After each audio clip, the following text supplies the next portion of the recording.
Memasuki hari ketiga, saudara, banjir luapan Sungai Citarum dan Sungai Cibeet di Karawang, Jawa Barat, warga mulai mengalami sakit, warga mengeluh mengalami diare dan demam. Warga juga kelelahan karena saat air surut, mereka harus kembali ke rumah, membersihkan sisa lumpur dan mengamankan barang berharga. Namun, banjir susulan yang masih terjadi membuat warga kerap kembali ke lokasi pengungsian. Selain kelelahan, mayoritas korban banjir yang berada di pengungsian juga mengeluh diare, demam, dan gatal-gatal. Biasanya sih kebanyakan tuh kelelahan, jadi habis beres-beres itu kayak timbul flu, lemes, kebanyakan sih itu.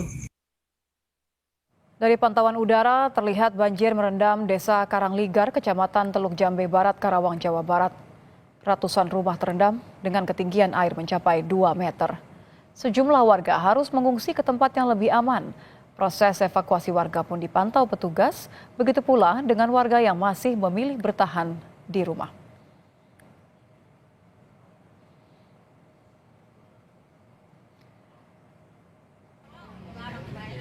Banjir luapan Sungai Citarum dan Sungai Cibeet di Karawang, Jawa Barat menyebabkan 420 kepala keluarga dan 1.260 jiwa terdampak banjir.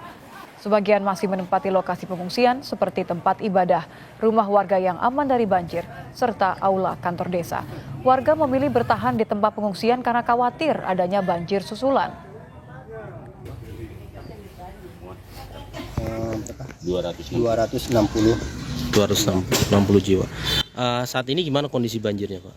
Saat ini kondisi banjir udah mulai surut. Sebagian yang belum masih terendam untuk Karangligar termasuk Pangasinan masih tinggi.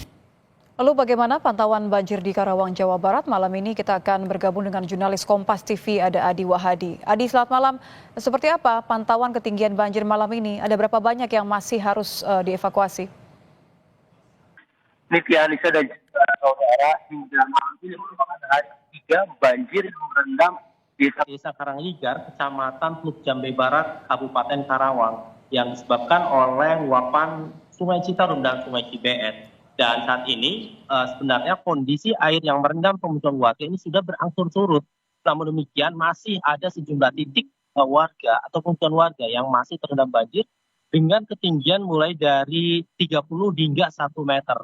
Dan kondisi ini yang menyebabkan atau mengharuskan ribuan atau ratusan warga Desa Karangligar masih harus bertahan di tempat lokasi pengungsian yang tersedia di sejumlah titik mulai dari rumah-rumah ibadah, kemudian aula kantor desa, dan sejumlah tempat lainnya. Nitya dan juga saudara, 3 hari mengalami kondisi banjir seperti saat ini, seperti yang dialami oleh warga Desa Karangligar, ini menyebabkan sejumlah gangguan mulai dari kesehatan dan sejumlah gangguan lainnya seperti kondisi keamanan dan kondisi yang cukup kotor. Mengingat sudah 3 hari banjir yang merendam desa ini belum juga surut secara total. Berdasarkan pantauan kami di sejumlah titik pengungsian bahwa sejumlah warga ini sudah mulai mengeluh kondisi kecapean, sakit, dan sejumlah keluhan lainnya. Hal ini terjadi akibat dari pasang surutnya kondisi banjir di desa tersebut.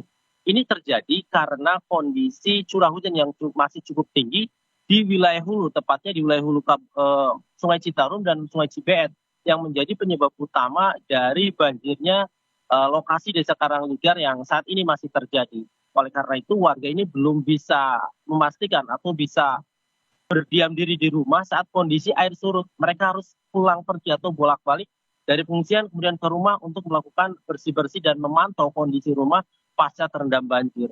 Oleh karena itu dari Dinas Kesehatan Kabupaten Karawang serta beberapa dinas lain seperti Dinas Sosial dan BPBD ini terus memantau kondisi warga maupun kondisi ketinggian curah hujan di wilayah hulu maupun debit air yang menyebabkan Citarum dan Cibeet ini naik yang akan menimbulkan banjir di pemukiman warga tersebut. Nitya. Baik, terima kasih jurnalis Kompas TV Adi Wahadi di Karawang, Jawa Barat.